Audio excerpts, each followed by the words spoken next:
Good evening friends, कैसे हो आप सभी लोग। Fantasy talent hub YouTube channel में आप सभी लोगों का स्वागत है। वीडियो में बात करेंगे द 100 मेंस के मैच नंबर 3 के बारे में। मैच होगा नॉर्थर्न सुपर चार्जर्स और वेल्स फायर के बीच में खेला जाएगा।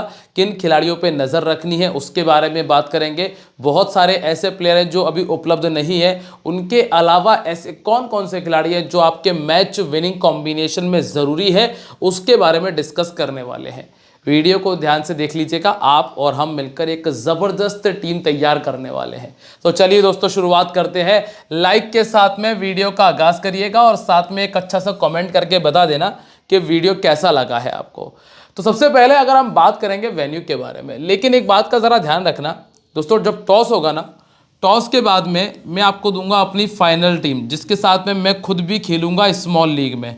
और अगर आप लोग वो टीम देखना चाहते हैं, बिल्कुल फ्री में, किसी को 1 रुपया नहीं देना है आपको। बस जाकर ये डिस्क्रिप्शन में जो मैंने लिंक दिया है टेलीग्राम का, इस पर क्लिक करना है और मेरे साथ में टेलीग्राम पे जुड़ जाना है। फ्री है। जिस टीम के साथ मैं खुद खेलूंगा, जहां मैं खुद पैसे इन्वेस्ट करता हूं, वही टीम मैं आपको देने वाला हूं।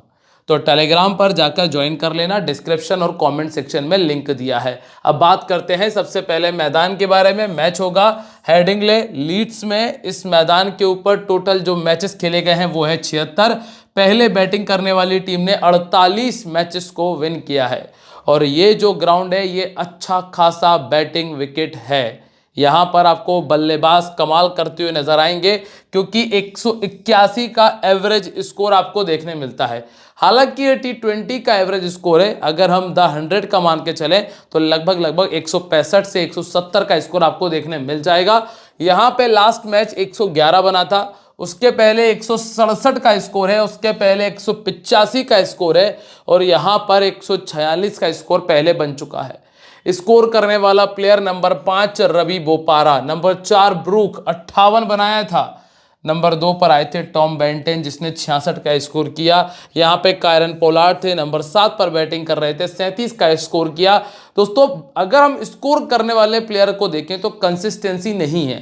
हर एक बार एक नया प्लेयर निकल कर आया जिसने स्कोर किया, तो इस चीज को फॉलो हम नहीं करेंगे।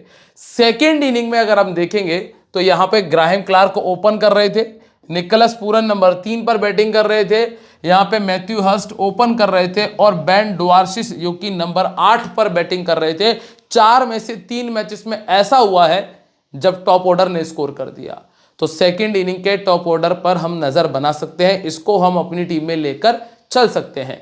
अब रही बात पावर प्ले की, तो पावर प्ले में 3 विकेट, पावर प्ले में 1, पावर प्ले में 0 और पावर प्ले में 1 विकेट आपको देखने मिला है। मतलब कम से कम पावर प्ले के अंदर 1 विकेट आपको आराम से देखने मिल जाएगा।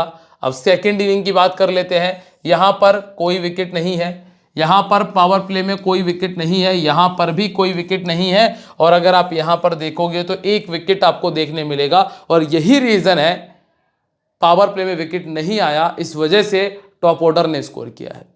अगर पावर प्ले में ज़्यादा विकेट आते हैं तब हम कहते हैं कि हाँ, मिडिल ऑर्डर तक गाड़ी जा सकती है, लेकिन जब पावर प्ले में विकेट नहीं है तो टॉप ऑर्डर आपको स्कोर करके देगा। तो एक बात का ध्यान रखना है कि सेकंड इनिंग के जो बीच के ओवर में गेंदबाजी कर रहे हैं वो गेंदबाज आपके लिए ज़्यादा फायदेमंद होंगे। यहाँ पर टोटल 8 विकेट है, 8 और 8 16, यहाँ पर 3 और यहाँ पर 5 विकेट है। तो एवरेज विकेट आप मान के चलिएगा कि 6 विकेट एवरेज है जो आपको देखने मिल जाएंगे। सेकंड इनिंग में 1, हालांकि यहाँ डकवर्थ लुइस लग गया था, 3, यहाँ पे 8 और यहाँ पे 6 विकेट। सेकंड इनिंग में 5 विकेट का एवरेज आपको देखने मिल जाएगा। अब हम बात करते हैं दोनों टीमों के हेड टू हेड मैचेस के बारे में। पिछली बार जब ये दोनों टीमें आमने सामने हुई तो NSC ने, नॉर्थर्न ने 158 बनाया था, जिसे वेल्स फायर ने चेस कर लिया 159 बनाकर। स्कोर करने वाला प्लेयर था ब्रूक जिसने 105 का स्कोर किया। यहाँ स्टीफन एस्किनाजी का 58 था, जॉनी बेरेस्टो का 44, जॉय क्लार्क का 42 और 2 विकेट निकाले थे डेविड विले ने। इसके पहले एक और मैच हुआ जिसमें बेन डकेट 64 का स्कोर किया, इस सोडी ने 2 विकेट किए, एडम लेथ के 47 थे, डुप्लेसिस के 32 थे और क्रेग माइल्स के 2 विकेट थे। हालांकि ये जो प्लेयर है अभी वर्तमान में इस टीम में मौजूद नहीं है, मौजूद है इसमें से कुछ प्लेयर जिसमें स्टीफन, बेरेस्टो और ब्रूक मौजूद है। अभी हम दोनों टीमों की प्लेइंग 11 पे जरा नजर डालते हैं। सबसे पहले हम बात कर रहे हैं नॉर्थर्न सुपर चार्जर्स की। तो Pepper Jack Crawley, David Malan, Brook Lawrence Miller, ये 6 नंबर तक इनके पास में भरपूर आपको बल्लेबाजी देखने को मिल जाएगी। गेंदबाजी में कौन कौन अपने 20 गेंदें कंप्लीट करेगा, तो लेग स्पिन करने वाले आदिल रशीद जे अपने मिडिल ओवर और डेथ ओवर में कुछ गेंदबाजी करेंगे, ये अपनी 20 गेंदें पूरी डाल देंगे। मैथ्यू पॉट्स अपनी 20 गेंदें पूरी कर जाएंगे। इसके बाद मोहम्मद आमिर अपनी 20 गेंदें लगभग डाल जाएंगे। तो 60 गेंदें इस तरह से फिनिश हो जाने वाली हैं। अब बचे इमाद वसीम, जेम्स फुलर और डैन लॉरेंस, ये जो तीनों बॉलर मिलकर टोटल 40 गेंदें करते हुए आपको नजर आएंगे। ये भी चीज़ पॉसिबल है कि अगर मोहम्मद आमिर का ओवर अच्छा नहीं गया तो इनकी 5 गेंदें कम हो सकती हैं और इनकी 5 गेंदें किसी दूसरे गेंदबाज को दी जा सकती हैं। तो ये भी कुछ पॉसिबिलिटीज़ आपको देखने मिल जाएंगे। पहला ओवर आएगा मोहम्मद आमिर का, दूसरा आएगा मैथ्यू पॉट्स का। इस तरीके से आपको ओवर्स नजर आएंगे। फिर डेथ ओवर में आपको मैथ्यू पॉट्स नजर आ जाएंगे। अब यहाँ पे बात करते हैं नॉर्थर्न सुपरचार्जर्स के वेन्यू रिकॉर्ड की। तो मिचेल पीपर ने इस मैदान के ऊपर 4 मैच खेलकर 52 रन बनाए हैं। डेविड मलान का इस मैदान का रिकॉर्ड बहुत अच्छा है। हर तीसरी पारी में एक इनके बैट से एक 50 आया है। फिर है ब्रूक, जिन्होंने 33 मैचेस में 6 बार 50 और 1 बार 100 से ऊपर का स्कोर किया हुआ है इस मैदान के ऊपर। और इसके बाद नाम आता है डैन लॉरेंस का, जिन्होंने 2 में 20 किया है।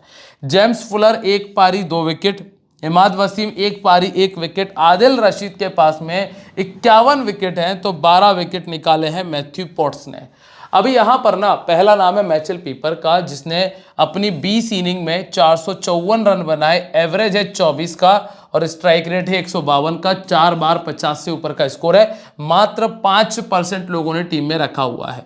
दोनों इनिंग्स में 2-2 50 है। अगर सेकंड इनिंग में बैटिंग कर रहे हैं तो आपके लिए ज़्यादा फायदेमंद होंगे। पहली इनिंग में छोड़ दीजिएगा। इनको ऑफ स्पिन और लेग स्पिन ने थोड़ा परेशानियों में रखा है, जिसमें क्रिस ग्रीन और ल्यूक वेल्स 2 ऐसे प्लेयर हैं जो इनको परेशान कर सकते हैं। नंबर 2 पे आपको मिलते हैं जैक, जो कि नॉर्मली टेस्ट प्लेयर है, जिन्होंने 3 बार 50 से ऊपर का स्कोर किया है अपनी 24 इनिंग में। मतलब हर 8 इनिंग के बाद में इनके बैट से एक 50 आता है। इनका 18% सिलेक्शन है। अब यहाँ पे आप इन दोनों प्लेयर में से, दोनों ओपनर में से किसी एक को लेकर चल सकते हो। वैसे पीपर का रिकॉर्ड फिर भी ज़्यादा बेहतर है और इनको फास्ट बॉलिंग के सामने दिक्कत आई है। लेग स्पिन के सामने 2 बार आउट हो चुके हैं, 4 बार हुए हैं राइट आर्म फास्ट बॉलिंग के सामने। लुइक वेल्स और मेरेडिथ 2 इस तरह के गेंदबाज हैं जो कि सामने वाली टीम में मौजूद है और इनको परेशान कर रहे हैं। नंबर 3 पर आपको मिलते हैं डेविड मलान। डेविड मलान का क्रिकेट से थोड़ा सा दूरियां बढ़ गई हैं। काफ़ी समय से क्रिकेट नहीं खेले, लेकिन जब खेला करते थे तब कमाल प्लेयर थे। 23 मैचेस में 38 का एवरेज है और 7 बार 50 से ऊपर का स्कोर किया है। सेकंड बैटिंग करते हुए 4 बार 50 से ऊपर का स्कोर है। डेविड मलान नंबर 3 पर बैटिंग करने आ सकते हैं, आपके लिए फायदेमंद प्लेयर है। पॉसिबल है कि ओपन भी कर लें, अच्छा प्लेयर है, इसको लेके चल सकते हो। 40% का इनका सिलेक्शन है। नंबर 4 पर आपको मिलते हैं ब्रूक का बैटिंग एवरेज 31 का है। टीम जब पहले बैटिंग कर रही तब इनका परफॉर्मेंस और ज़्यादा बेहतर रहा है, तो इनको लेके चलना है। अब रही बात कैप्टन वाइस कैप्टनसी के बारे में, तो ब्रूक वाइस कैप्टनसी तक ही सीमित रहेंगे। कैप्टन की लिस्ट से थोड़ा सा दूर है क्योंकि रिस्की प्लेयर हैं। हालांकि इसी टीम के सामने पिछले साल 105 रन का स्कोर किया था। लेफ्ट आर्म मीडियम के सामने ये 7 बार पहले आउट हो चुके हैं। और जॉश हुल, पॉल वॉल्टर और डेविड पेन, ये 3 इस तरह के गेंदबाज हैं जो कि इनको परेशान कर सकते हैं। इसके बाद डैन लॉरेंस है। डैन लॉरेंस आपको बैटिंग देंगे, बॉलिंग देंगे। टॉप ऑर्डर में उतनी दम नज़र आई नहीं है कि आपको नीचे तक बल्लेबाजी ना आ पाए, क्योंकि ऊपर के जो 2-3 प्लेयर हैं वो विकेट फेंकने वाले प्लेयर हैं। ऐसे में डैन लॉरेंस की बैटिंग आ जाएगी। अब रही बात गेंदबाजी की, तो 30 इनिंग में 22 विकेट भी निकाले हैं। ऐसे में डैन लॉरेंस आपके एज अ प्लेयर बहुत अच्छे ऑप्शन है। चाहो तो वाइस कैप्टन पिक कर सकते हो, अगर कहीं एक विकेट मिल जाएगा तो फायदा ज़्यादा होगा। राइट आर्म फास्ट बॉलिंग के सामने 4 बार, राइट आर्म मीडियम के सामने 23 बार आउट हो चुके हैं। मेरेडिथ इनको ज़्यादा परेशान करेंगे। इसके बाद डेविड मिलर का बैटिंग डाउन जरूर 6वें नंबर पर रह सकता है। अगर ये नंबर 4 या नंबर 5 पर आते तो फिर मैं विचार करता कि मिलर को ले लिया जाए, लेकिन जिस नंबर पर बैटिंग करने आएंगे ना, वहाँ तक बल्लेबाजी थोड़ा सा मुश्किल हो जाती है। 72% लोगों ने रखा है, लेकिन जब टॉस के बाद प्लेइंग 11 आएगी तो बहुत कुछ बदलाव होगा। इसीलिए आप लोग में से कहता हूँ कि टेलीग्राम पे रहो। अगर बैटिंग ऑर्डर ऊपर आया तो मेरी टीम में होंगे, बैटिंग ऑर्डर नीचे रहा तो शायद ना लूँ, इसीलिए टेलीग्राम पे रहो। और यहाँ पे देखो, इन्होंने 50 इतिहास नहीं बनाया अपनी पिछली 19 पारियों के अंदर। ऑर्थोडॉक्स गेंदबाजी के सामने 2 बार आउट हो चुके हैं। फिर आते हैं जेम्स फुलर। जेम्स फुलर ने 40 पारियों में 34 विकेट निकालकर अपनी टीम को दिए हैं। पहले बॉलिंग करते हुए इनके पास में 25 विकेट है 25 पारियों में। सेकंड इनिंग में उतना कुछ खास है नहीं, थोड़ी बहुत बल्लेबाजी कर लेते हैं। जेम्स फुलर उतना अच्छा ऑप्शन नहीं है हाल फिलहाल की स्थिति में। जो इनका रिसेंट फॉर्म रहा है हम उसको देख के बात कर रहे हैं। अब ऐसा नहीं है कि बिल्कुल ही गंदे प्लेयर हैं। बंदे ने पिछले 1 साल में 3 विकेट का हाईएस्ट मारा है, लेकिन उसके बावजूद भी अगर 6 विकेट पीछे चल रहे हैं मैचेस से, तो कहीं ना कहीं दिक्कत है इनकी गेंदबाजी में। इसीलिए प्लेयर ठीक है, पर ऑप्शन उतना अच्छा नहीं कि स्मॉल लीग में लिया जाए। इसके बाद इमाद वसीम आते हैं। इमाद वसीम की बल्लेबाजी के चांसेस हो सकते हैं कि आ जाए कहीं, और 20 इनिंग में 23 विकेट है, ज़्यादा नहीं तो 1 विकेट एक्सपेक्ट करके चल रहा हूं, क्योंकि रिसेंटली बॉलिंग में थोड़ी सी गिरावट आई है इनकी। इसलिए इमाद वसीम मेरे उतने बेहतर ऑप्शन नहीं है, 1 विकेट के लिए ठीक है। आदिल रशीद ये 1 विकेट कंफर्म वाले प्लेयर हैं, इसलिए इनको मैं नहीं छोड़ूंगा, इनको लेकर चलूंगा। और इसके बाद है मैथ्यू पॉट्स, जिन्होंने 24 इनिंग में 28 विकेट निकाले हैं। अगर पहले बॉलिंग कर रहे हैं तो बिल्कुल कंफर्म है, क्योंकि कम से कम 2 विकेट तक गाड़ी गई है। और लास्ट है मोहम्मद आमिर, जिन्होंने पहली इनिंग में तो 19 में 31 किया है, और सेकंड में 15 में 16 विकेट इन्होंने निकाले हुए हैं।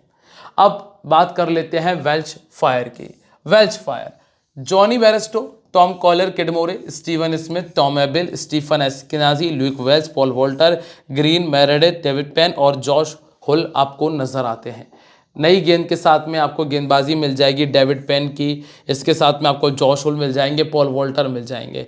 अब डेविड पेन के 20 बॉल कंप्लीट, मेरेडिथ की 20 गेंदें हो जाएंगी, ग्रीन की 20 गेंद हो जाएंगी, 60 बॉल इस तरह से कंप्लीट हैं।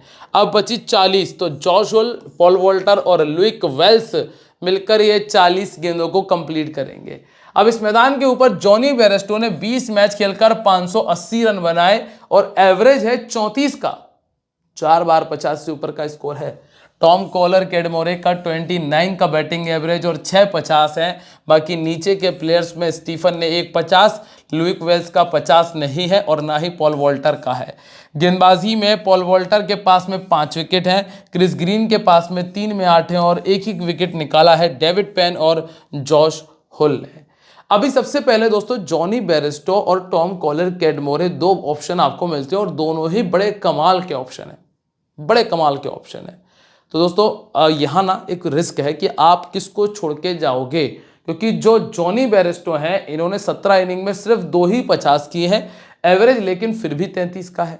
ठीक है, मतलब कम से कम 30 रन तो बनाते हैं। दूसरी तरफ टॉम कॉलर, कैडमोरे हैं जिन्होंने 31 इनिंग में 6 50 और 32 के एवरेज को मेंटेन किया, मतलब कम से कम ये भी आपको हर तीसरे चौथे मैच में 50 करके देते हैं। ऐसे में ना ये दोनों ही प्लेयर आपके लिए बहुत कमाल का ऑप्शन है। अब आपको लेना पड़ सकता है रिस्क कि या तो ये दोनों को टीम में रख लो, या दोनों में से अगर एक को छोड़ रहे हो तो फिर आपको लक के साथ में जाना पड़ेगा। अगर आपका लक अच्छा हुआ तो ही आपको फायदा मिलेगा कि आपने जिस प्लेयर को टीम में रखा है वही स्कोर करे। ठीक है, अगर सिलेक्शन परसेंटेज की बात करें तो बेयरस्टो का ज्यादा है। ठीक है, ऑफ स्पिन के सामने ये 3 बार पहले आउट हो चुके हैं, एवरेज 14 का है। डैन लॉरेंस इस तरह की गेंदबाजी करेंगे। इसके बाद स्टीवन स्मिथ है जिनका एवरेज तो और खतरनाक है, पहले बैटिंग करते हुए 8 बड़े स्कोर बना चुके हैं, इसलिए स्टीवन स्मिथ तो कॉमन प्लेयर है और कैप्टनसी की चॉइस भी है। नंबर 4 पे है टॉम एबिल, रिकॉर्ड उतना कुछ खास है नहीं, छोड़ दीजिए। इनको दिक्कत आई है जब कोई फास्ट बॉलिंग करने वाला गेंदबाज इनके सामने आया। इसके बाद स्टीफन एस्किनाजी, रिकॉर्ड ठीक है पर बैटिंग डाउन नंबर 5 पर है, और अगर टीम पहले बैटिंग करती है तो 1 50 है, लेकिन सेकंड बैटिंग में 3 50 है। अब सेकंड बैटिंग में तो हम वैसे भी टॉप ऑर्डर से नीचे आ ही नहीं पा रहे हैं, इसलिए ये टीम में स्मॉल लीग में नहीं हो पाएंगे, पर इनको आप जीएल की टीम में शामिल कर सकते हो। ऑर्थोडॉक्स और ऑफ स्पिन इनको दिक्कत देती है। इसके बाद लुइक वेल्स है, लुइक वेल्स 35 इनिंग 18 विकेट और 21 का बैटिंग एवरेज है। अगर टीम पहले बैटिंग करे तो फिर इनको रखने में आपको फायदा हो सकता है, बस ज़रूरी है कि इनको गेंदबाजी दे दी जाए। इसके बाद है पॉल वॉल्टर, 18 का बैटिंग एवरेज, 47 विकेट है, कम से कम 1 विकेट आपको निकाल कर दे जाएंगे। पॉल वॉल्टर आपके लिए ठीक पिक है, 77% लोगों ने रखा हुआ है। लेफ्ट आर्म मीडियम और लेग स्पिन के सामने दिक्कतें इनको ज़्यादा रही हैं। इसके बाद अगला नाम है यहाँ पे क्रिस ग्रीन, 21 में 28 विकेट है। दोस्तों कम से कम 1 विकेट क्रिस ग्रीन को मिल जाएगा, तो क्रिस ग्रीन ऑलमोस्ट टीम में शामिल है। आर मेरेडिथ की अगर बात करें तो 24 में 43 विकेट निकाले हैं, हालांकि थोड़े से महंगे साबित होते हैं लेकिन इनको विकेट आ जाता है। तो ये एक और प्लेयर जो कि टीम में जगह बना रहा है स्मॉल लीग के अंदर, ठीक है। इसके बाद डेविड पेन 22 में 27 विकेट है और जॉश होल ने 26 में 30 विकेट पहले भी निकाले हुए हैं। अब आते हैं सीधा कैप्टन और वाइस कैप्टनसी पे। कैप्टनसी में ना स्टीवन स्मिथ, ब्रूक और क्रिस ग्रीन, ये बस 3 ऑप्शन ऐसे हैं जिनकी तरफ जाना है आपको और किसी और को देखना ही नहीं है। इसके अलावा जॉनी बेयरस्टो और डैन लॉरेंस 2 ऑप्शन और मौजूद हैं जो कि कैप्टन वाइस कैप्टनसी की दौड़ में शामिल है। अब जरा बात कर लेते हैं टीम कॉम्बिनेशन की। Johnny Bairstow, Mitchell Pepper, Brook Malan, Steven Smith, Chris Green, Dan Lawrence, Paul Walter, Meredith Potts और आदिल रशीद को हमने टीम में रखा हुआ है। दोस्तों कुछ पॉसिबल चेंजेस हैं जो कि प्लेइंग 11 आने के बाद में किए जाएंगे, जो मैं आपको टेलीग्राम पे बता दूंगा। तो अगर टेलीग्राम पे नहीं हो तो ज्वाइन कर लो, डिस्क्रिप्शन में लिंक है, कमेंट में लिंक है, और साथ में वीडियो को लाइक कमेंट कर देना और सब्सक्राइब कर लीजिएगा। मिलेंगे आप लोगों से अपनी अगली वीडियो में, तब तक के लिए बाय, जय हिंद, जय महाकाल।